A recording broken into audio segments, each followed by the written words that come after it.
आइए आज हम बात करेंगे मान्यवर साहब कांशीराम जी के बारे में, जिनका जन्म 15 मार्च 1934 को हुआ और परिनिर्वाण 9 अक्टूबर 2006 को। मान्यवर साहब कांशीराम जो बहुजनों के पुनर्जीवन और डॉक्टर B.R. अम्बेडकर जी के मिशन के लिए संजीवनी बन गए।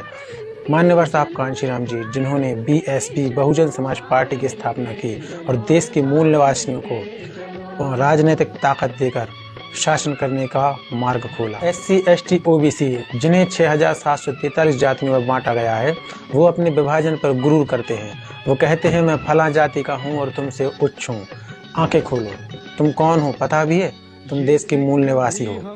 तुम अगर जातीयता में उच्च हो तो तुम कभी उनसे उच्च हो पाए जिन्होंने तुम्हें जाति में बांटकर खंड खंड कर दिया।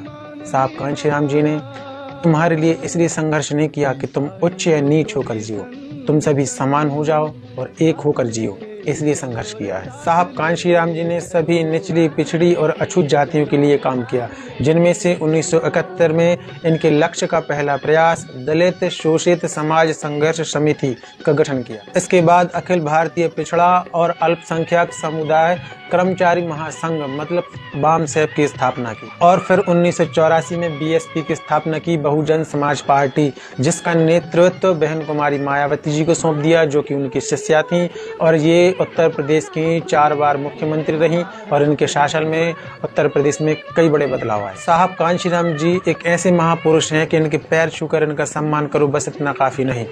अपने पैरों पर खड़े हो जाओ और किसी के सामने झुको नहीं और दूसरों को भी लायक बनाओ, बस यही इनका वास्तविक सम्मान है। जय भीम, जय संविधान, नमो बुद्धाय।